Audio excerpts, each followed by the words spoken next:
Mark Bennett never planned to be anyone's hero again. The 40-year-old former Navy SEAL was simply passing through the snowy ridges of Colorado, hoping the cold night air might quiet the storms inside him. But fate had other plans, because on that same night, a 72-year-old veteran named Harold Harry Mason was fighting for his life inside a small mountain cabin, beaten, tied, and left to die by men sent from a powerful developer who wanted his land. When Mark saw the strange tire tracks in the snow, and when Ranger, his black and tan German shepherd, let out a low warning cry, both of them knew something was terribly wrong. What happened next would turn a quiet winter night into a battle for justice, and a reminder that heroes often appear when we least expect them. Before we begin, please share this story, leave a comment, and subscribe to the channel. And let us know, where are you watching from? Your support truly means the world to us. Storm over the San Juan Ridge. Snow pressed against the mountains like a slow-moving wall of white, swallowing sound and distance. Harold Harry Mason stood inside his weathered cabin, the kind of place that held its warmth, like an old man holds his breath. At 72, Harry possessed the lean, wiry build of someone who had worked more with his hands than his voice. His face was carved by wind and war, its deep creases formed by years in uniform and years grieving afterward. His gray hair fell in uneven wisps around a long, tired face, and his pale blue eyes, still sharp, carried a restlessness that never quite left him. He lived alone here on the San Juan Ridge outside Durango, Colorado. Alone by choice. Alone because the world had taken too much from him already. His wife, gone to illness, his only son, lost in a dusty battlefield overseas. The cabin was what remained, and he guarded it with a devotion far deeper than pride. It reminded him that he once belonged somewhere. The storm arrived faster than expected. Wind clawed at the walls, rattling the old window frames as Harry knelt by the iron stove to add another log. The smell of pine-suspend smoke wrapped around him, a small comfort in a world that had grown thin. He straightened slowly, his lower back always protested first, and shuffled to the narrow kitchen counter to refill his chipped mug. The coffee was bitter, but it was hot, and that was enough. Then a sudden beam of headlights sliced across the room. Harry froze. No one came up his mountain in weather like this. Not neighbors, not hikers, not even the rangers. Only trouble. The engine outside coughed and died. The crunch of boots followed, then fists hammering against the cabin door. Harry breathed once, deeply, feeling an old instinct return, the instinct to measure danger before reacting. He set the mug down, the ceramic clicking softly against the counter. "Evening, Mr. Mason," a voice drawled through the storm. A rough male voice, confident enough to belong to someone used to pushing others aside. Harry opened the door just enough to see them. 3 men stood on his porch. Their coats were expensive, not built for mountain weather, but tailored for meetings in warm cars. The leader stood front and center, a tall man in his mid-40s named Travis Cole, with a square jaw peppered by coarse stubble, eyes dark and flat like river stones, and a permanent smirk etched across his lips. Travis carried himself like someone who enjoyed being obeyed, someone who had discovered young that fear worked just as well as kindness, maybe better. Behind him were 2 younger men. The first, Dale, was freckle-faced and lanky, his nervous shifting betraying inexperience. The second, Mick, had a stockier build and a shaved head, his expression blank in a way that suggested he had learned long ago to stop asking questions. They were not complicated men, but they were dangerous in a simple, obedient way. Travis held a plastic-wrapped folder in his gloved hand. "We're here on behalf of Hale Ridge Development," he announced, brushing melting snow from his shoulders. "Mr. Victor Hale sends his regards. He'd like to finalize a deal." He spoke the last word with a slow, oily satisfaction. Harry's jaw tightened. He had heard rumors of Hale Ridge buying land all along the valley. Old ranches, abandoned mills, even forest plots nobody had touched in decades. But Harry's land was not for sale. It had never been for sale. "This land belonged to my father," he said, voice steady despite the rising storm. "And his father before him. I'm not signing anything." Travis clicked his tongue as though Harry were a stubborn child. "That's a shame. Mr. Hale isn't fond of no. In fact, he doesn't accept it." Harry tried to push the door shut, but Travis stepped forward, one boot planted against the threshold. Everything happened fast after that. Dale shoved the door wide, sending Harry stumbling back. The mug crashed to the floor, coffee spilling like dark blood across the wood. Mick grabbed Harry's arms, twisting them behind his back with practiced cruelty. Harry winced as pain shot up his shoulder, a reminder of the shrapnel that still lingered there. "Let go!" he started, but Travis struck him hard across the face. The blow sent Harry to his knees. Inside his mind, a voice spoke, not in fear, but in bitter disappointment. "Not again. Not another fight I didn't ask for." The men moved around him like wolves circling an injured elk. They dragged him to a chair and tied his wrists behind it with coarse rope. Harry's pulse thudded in his ears, but his gaze remained defiant. "You're making this harder than it needs to be," Travis muttered, crouching. "Sign the contract. Retire somewhere warm. Let old memories die." Harry spat blood onto the floor. Some memories deserve to live. Travis sighed as though bored with the sentiment. Then he nodded. The beating that followed was not rushed. It was the kind delivered by men who believed no one would hold them accountable. Fists slammed into his ribs. A boot caught his jaw. The rope cut into his skin as he struggled to breathe. By the time Travis shoved a filthy cloth into his mouth to muffle him, Harry's vision flickered at the edges. His sweater clung wetly to his chest. A metallic taste filled his mouth. Each breath rattled, shallow and painful. The men left him slumped and barely conscious. The storm howled through the cracks in the cabin as they stepped outside, satisfied. The last door shut. Silence settled heavy. Harry's head drooped forward. His thoughts drifted, half prayer, half surrender, when suddenly, from far beyond the swirling white outside, came a single low bark. Deep, short, intentional. A dog. Out there in the storm. Harry's battered heart tightened. Is someone coming? Or is this just the last echo before I go? The world dimmed, but he held on to that sound. The faint, uncertain promise that maybe, just maybe, help was climbing the ridge. The seal in the shadowed cabin. The wind carved sharp lines through the snow, whistling along the ridge like a warning long overdue. Mark Bennett pressed a gloved hand against the cold metal of the cabin's outer wall. The former Navy SEAL moved with practiced silence, his breath steady despite the altitude and the weight of old memories pressing at the edges of his mind. He was 40, broad-shouldered, with a powerful build shaped by years of rigorous missions. His jaw was square beneath a neatly trimmed beard, and his dark hair, peppered lightly at the temples, framed eyes that rarely missed anything. Those eyes, a deep storm gray, scanned the dark window slit ahead. Beside him crouched Ranger, his 5-year-old German Shepherd partner. The dog's coat, black and tan, glistened under scattered flakes, each muscle taut beneath the harness marked, "Service Dog." Ranger's amber eyes fixed on the cabin door, with a focus born of training and instinct. He was not merely obedient, he was intelligent, calm under pressure, and loyal with an almost human intensity. Mark's fingers brushed the snow-dusted handle of his sidearm. He hated the idea of using it, especially when he didn't yet know what he was walking into. But the faint crash he'd heard minutes earlier still echoed in his mind. Something had gone terribly wrong inside that cabin. He lowered his voice to a whisper. "Ranger, down!" The dog sank instantly, blending into the snow's shadows. Mark inhaled once, grounding himself. Years ago, during a mission overseas, he'd lost 2 men because he hesitated, wanting more clarity before breaking into a suspected safe house. The weight of that moment still lived in him, shaping his instincts now. Hesitation was a luxury he no longer trusted. He moved toward the door, boots sinking silently into the snow. The door hung slightly open, the wood splintered at the latch. Inside, a lantern flickered, casting trembling light across the floorboards. Mark nudged the door wider using his boot. No sound came from within. He leaned in. Harry Mason sat bound to a wooden chair in the center of the room. The 72-year-old veteran looked more like a fallen monument than a man. Gray hair matted to his forehead, face bruised and streaked with blood. His jaw hung slack, the cloth gag darkened from where he had tried to breathe through pain. His sweater clung damply to his chest. One foot twitched, not from strength, but from instinct's final flickers.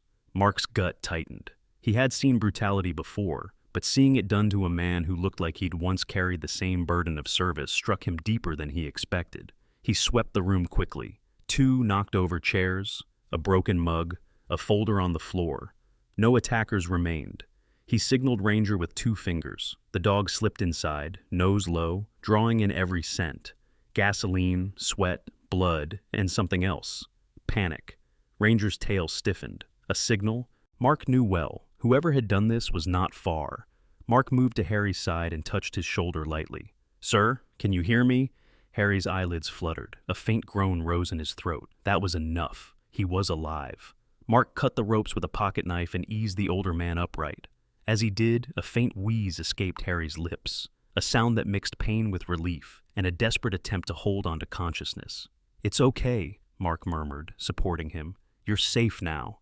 Ranger padded closer and nudged Harry's knee gently, a quiet reassurance. A sudden creak outside snapped Mark's attention toward the door. Ranger growled low. Mark's instincts surged. He pulled Harry behind the heavy table and pressed his back against the wall. "Stay down," he whispered, though he knew Harry's fading awareness might not hold the instruction. Outside, boots crunched through the snow. Not one pair, 3. Mark peered around the edge of the doorway. Through the swirling white, 3 silhouettes approached the cabin again, their forms bulky beneath thick work jackets. The leader, Travis Cole, walked with heavy, confident strides, his square jaw jutting forward like a weapon. Even from a distance, the arrogance in his posture radiated outward. His 2 men flanked him, moving with less assurance but clear malicious intent. They were coming back to finish the job. Mark's pulse slowed, not from fear, but from the cold clarity that always settled in just before combat. He slid his thumb along Ranger's harness strap. "Ready," he breathed. The dog's ears rose. Travis's voice carried through the storm, sharp and irritated. "I swear, if that old man's still breathing, Hale will have our hides. Get the fuel ready." Fuel! They were planning to burn the cabin, burn the evidence, burn Harry alive. Mark felt the decision settle into him. It was not dramatic. It was not angry. It was simply necessary. He stepped into position beside the threshold, body angled, breath calibrated, weight balanced in his legs. Ranger moved beside him like a living shadow. The footsteps grew louder. A gloved hand reached for the knob. Mark's muscles tensed. "Ranger," he whispered, voice steady. The doorknob turned. 1. The hinges creaked. 2. The silhouettes filled the doorway. 3. Mark kicked the door inward and surged forward, Ranger exploding past him in a blur of black and tan. The cabin became motion, pure, fierce, unstoppable, and for the first time that night, Harry Mason lifted his head, seeing through blood and confusion the shapes of salvation tearing through the storm. Beneath the ice and the silent spring, snow drifted past the hospital window like falling ash, soft and relentless, muting the world outside into shades of gray.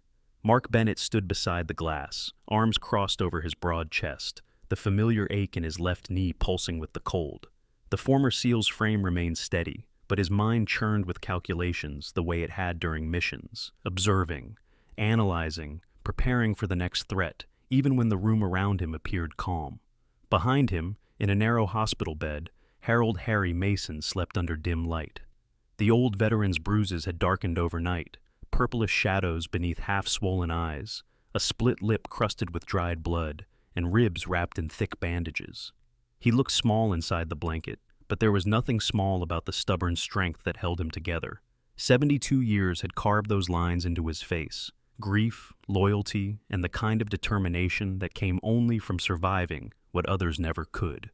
A soft whine broke the silence. Ranger lifted his head from where he rested it gently on Harry's leg. The German shepherd's amber eyes followed every breath Harry took, watching with the alert tenderness only a trained working dog could hold. He was 5 years old, in the prime of his physical form, broad shoulders, powerful chest, and a tail that rarely wagged unless the moment felt truly safe. Now, though, he lay perfectly still, reading the air for danger, the way soldiers once read the wind. Mark exhaled and turned back to the bed. "You're a stubborn old man," he said quietly, almost amused.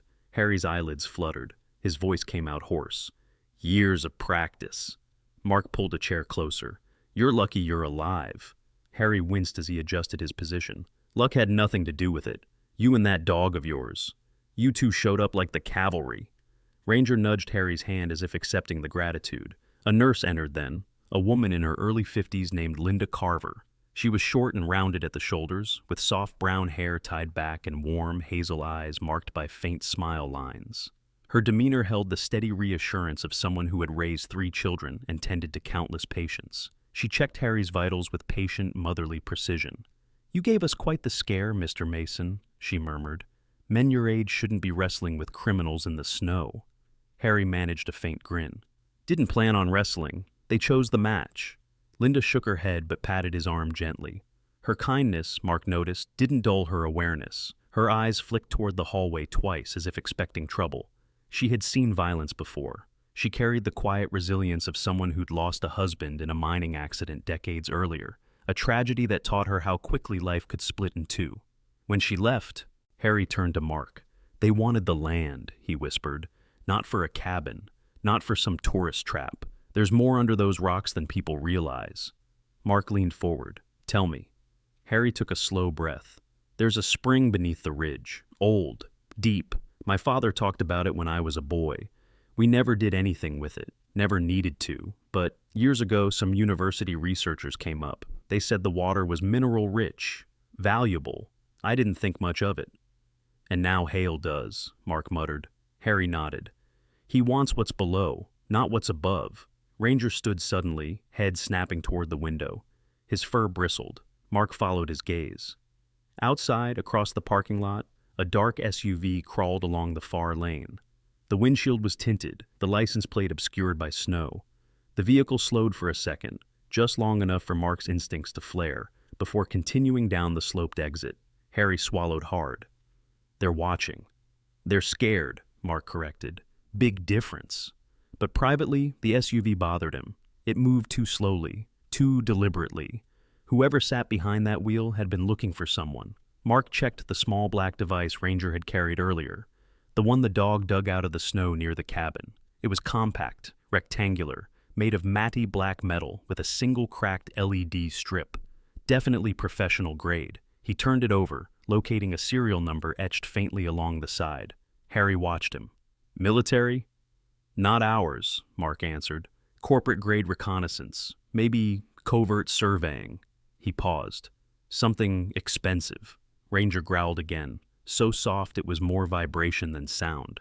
Mark stood, walked to the window, and scanned the road.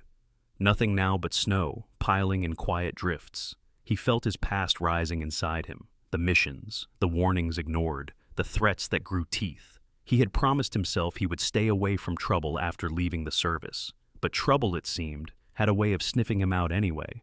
The room phone rang, slicing through the stillness. Harry startled. Ranger braced. Mark picked it up. A voice, distorted and low, muttered through static. You should leave Colorado while you can. Accidents happen on cold mountains. The line went dead. Mark lowered the phone slowly. His jaw tightened. He placed the receiver down with controlled calm. Harry rasped, That wasn't a friend. No, Mark said, but at least it tells me I'm on the right trail. He returned to Harry's bedside, steady and grounded. I'm not going anywhere, he said. Not until I make sure you're safe. Harry's eyes softened in gratitude, mixed with the stubborn pride of a man unaccustomed to accepting help. Ranger stepped closer, resting his head on the edge of the bed, his gaze unwavering. Mark looked out through the snowfall one more time, reading the silence like a map. He understood now that this wasn't just a beating. It wasn't an isolated crime. This was the opening move of something larger, something buried under ice, under earth, under secrets paid for by men like Victor Hale. And he wasn't walking away from it. Not tonight, not ever. Night fire on the mountain ridge. The storm returned with a vengeance, sweeping across the San Juan Ridge like a dark shroud ready to suffocate the land beneath it. Mark Bennett tightened the straps on his winter jacket as he helped Harold Harry Mason climb out of the truck. The old veteran leaned heavier on him tonight than he wanted to admit. Harry's ribs were still healing. Every breath came with a shallow pinch of pain, but his expression remained firm, set in the stubborn resolve of a man who had decided his home was worth dying for. His cabin sat hunched against the ridge like an aging sentinel, its wood darkened by decades of sun, snow, and sorrow. Tonight, though, Mark saw something else in it. Fragility. A place already wounded, now facing a night designed to finish the job. Ranger leapt from the truck and landed in the snow with practiced grace. The 5-year-old German shepherd shook flakes from his thick coat, his amber eyes scanning the shadows. His posture shifted from companion to protector, shoulders squared, ears lifted, nose drawing in every scent carried by the cutting wind. Mark placed a hand on Ranger's harness. Keep close. Nothing about tonight feels right. Harry exhaled slowly, fog rising in front of him. It's my home, Mark. My father built half of it with his own hands. If it's going to end, I'd rather be here than in some sterile hospital bed." Mark didn't like it, but he understood it. Some men held their ground not out of pride, but out of memory. Inside the cabin, they set to work. Mark moved with quiet efficiency, mounting compact surveillance cameras onto window frames, securing motion-triggered lights under the eaves, stringing small bells across the lower trail as improvised alarms. These were tools he had learned to build during his rescue training years after the SEALs. Tools meant for survival, not war. Harry watched from the table, a blanket over his shoulders. The flickering lantern light softened the bruises still healing on his face. "You're doing more than anyone else ever has," he murmured. "I'm doing what's necessary," Mark replied, adjusting a sensor. Harry let out a soft laugh. "That's what all soldiers say when their heart's involved." Mark didn't answer. He instead slipped outside to test the perimeter, sending a small drone into the sky. The drone was old, something he'd used during volunteer rescue missions, but it carried a high-resolution camera and a direct uplink to a federal contact he trusted, Daniel Mercer, a former FBI tactical agent who now worked privately as a consultant. Daniel was a tall, athletic man in his 40s, with a shaved jawline, dark skin, and a calm, almost scholarly demeanor. Years of crisis negotiation had shaped him into someone who weighed words with precision and rarely raised his voice. He owed Mark a favor, and tonight, Mark asked him to monitor the drone feed in real time. "Getting your visuals," Daniel said through the earpiece, voice steady. "I'll flag anything approaching your ridge." "Appreciate it," Mark whispered. But even as he spoke, a gust of wind carried something faint, an odor Mark recognized instantly. Gasoline. He spun toward the cabin. Harry, inside, had gone still. Ranger's body snapped upright, hackles raised. Then the bells strung across the lower trail chimed violently, their sound thin but urgent. Mark reached Harry in 2 strides. "Down, now!" He pulled the old man toward the trapdoor Harry had shown him earlier, a narrow storage cellar lined with preserved food, jars of fruit, and old tools. Harry protested weakly, but Mark forced him inside. "This is not up for debate," Mark said, sealing the hatch above him. Ranger darted past him, slipping through the back door into the storm. And then flames bloomed. A ribbon of fire raced along the outer wall of the barn, igniting with a roar that drowned even the wind. Orange light flickered across the snow, turning the entire ridge into a nightmare of shadows. Mark threw himself toward the corner of the cabin, where he had hidden the smoke canisters and tactical flashlight array. The intruders expected an explosion from a faulty heater, expected evidence to burn clean, but they didn't expect Mark. Outside, 3 figures advanced through the storm. Travis Cole led them, coat whipping violently behind him. His jaw looked more clenched than usual, eyes darker, as if the stake of failure pressed like a blade under his ribs. The 2 men beside him were new faces, likely hired muscle from Hale's security team. They moved with cold professionalism, guns drawn, their faces hidden beneath black ski masks. Mark triggered the first blinding flash. A harsh beam of white light erupted from the cabin's eaves, slicing through the darkness and striking Travis's men. They stumbled back, cursing, momentarily blinded. Ranger seized the moment. The German shepherd lunged from behind a stone outcrop, slamming one man into the snow with surgical precision. The attacker screamed as sharp teeth gripped his arm, forcing him to drop his weapon. The second man raised his gun toward Ranger, but Mark's smoke canister detonated beside him, filling the air with thick gray haze. Travis surged forward through the confusion, gun drawn, shouting orders. Mark met him on the edge of the ridge. The 2 men collided, Mark's fist striking Travis's jaw, Travis responding with a violent shove that sent them sliding precariously close to the icy slope. The cliffside plunged into 100 feet of darkness below. Travis swung again, catching Mark's shoulder. The force sent Mark skidding onto his back, boots scraping for traction on the frozen ground. Travis leveled his pistol, but Ranger barreled into Travis from behind, snarling, pulling him off balance. Travis stumbled, losing hold of his weapon, which disappeared into the snow. For a split second, all 3 figures hovered on the brink of the cliff.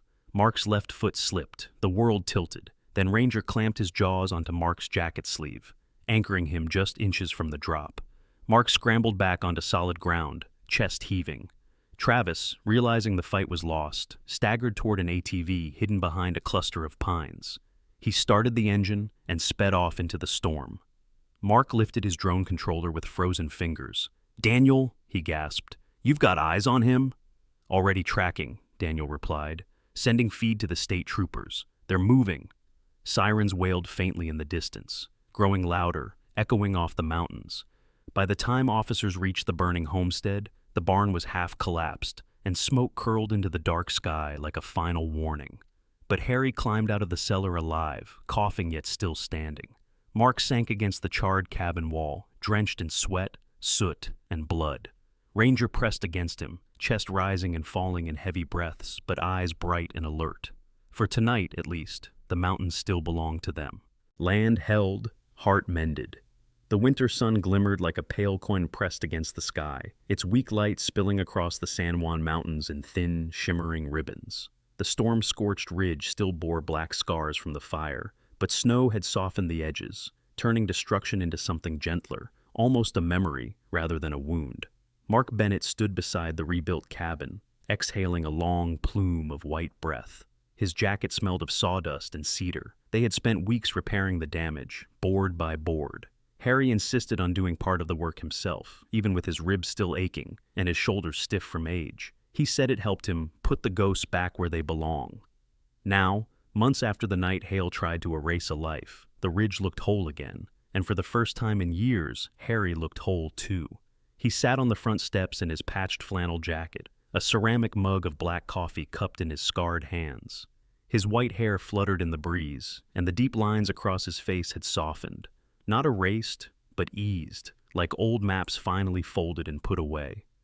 "You know," he murmured without looking up, "I never thought I'd live long enough to see that sign go up."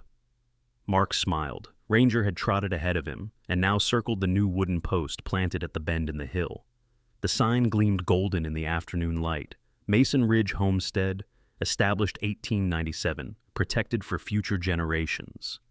A small, fresh bouquet of wildflowers lay at its base. Someone from town must have left them. Mark stepped onto the porch, brushing snow from his boots. "You earned it, Harry," the old veteran grunted. "Didn't earn anything, just refused to let fools take what wasn't theirs." But his voice carried a warmth Mark had not heard before, a warmth carved from relief rather than pride. Ranger patted over and rested his head on Harry's knee. The dog had grown a little grayer around the muzzle these last months, but his posture remained regal. At 6 years old, he carried the strength of a seasoned service dog and the intuition of a companion who listened more deeply than some people ever did. A low whistle echoed across the ridge. Both men turned as Deputy Nora Wilson emerged from the tree line. She was in her mid-30s, tall and strong-limbed, with light brown skin and tightly braided dark hair tucked under a navy beanie. Her expression was serious by default, shaped by years on a rural police force where backup often arrived too late. But when she saw Harry sitting comfortably, relief broke across her face like sunlight. "Well," she said, adjusting the strap of her duty bag, "the mountain looks better than it did last time I hiked up here." Harry snorted. "That's because nobody's trying to cook me alive tonight." She laughed softly and handed Mark a sealed envelope. "The state office sent this through our department. Final seat. Confirmation on the protection order. Figured I'd deliver it myself since you two hate coming down to City Hall." Mark opened the envelope, scanning the embossed seal and the formal language confirming permanent protection of the land. He nodded once. "Thank you for everything." Nora shrugged. "You're the one who nearly got tossed off a cliff. I just filed paperwork." But Mark knew she'd done far more, helping pressure the district attorney, ensuring Hale's accomplices didn't slip through legal cracks, pushing investigators to follow the mineral rights trail until every piece fell into place. She had risked her standing in the department because she believed the truth mattered. She wasn't flashy about it. She wasn't the type. She simply did what was right. After she left, the ridge settled back into its quiet rhythm. Below the cabin, the new K-9 Search and Rescue Training Center stretched across a cleared patch of land. Wooden obstacles, mock avalanche mounds, and rope bridges gleamed under the sunlight. A small metal sign near the gate read, "Ranger Training Grounds, where courage is taught." Patrol cars from neighboring counties often lined the trail on training days. Officers came with their dogs, energetic shepherds, solemn bloodhounds, and eager labs, learning how to move through snowfields, dense pines, and rocky ledges. The place had quickly become known across the region. Sometimes, groups of school children visited. Kids bundled in bright jackets would swarm around Ranger, only to freeze in awe when he stood completely still, head high, as if performing a briefing. And then, usually when the adults least expected it, he would flop onto the snow and roll, letting 5 or 6 children bury him in giggles and mittens. Harry always complained they were too loud, yet he would inevitably shuffle back inside the cabin and return with warm slices of apple pie, claiming the kids looked too skinny to survive mountain air. This afternoon, after training wrapped up, Mark and Harry walked the ridge at a slow pace. The sky stretched clear and blue, the kind of winter sky that promised a thaw soon. Ranger bounded ahead, leaving crisp paw prints. Harry paused near an outcrop overlooking the valley. "All my life," he said quietly, "I've fought battles that were handed to me, overseas, in places I didn't understand. But this one," he swept his hand over the ridge, "this was mine.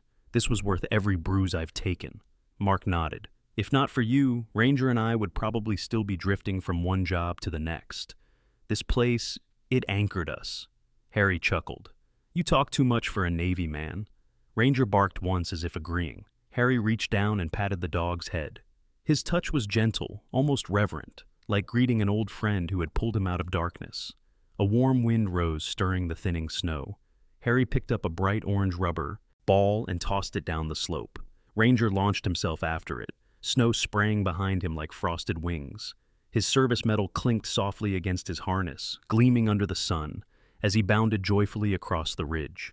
Mark watched the dog, watched the man beside him, watched the mountains that had nearly taken everything, and then given something back instead.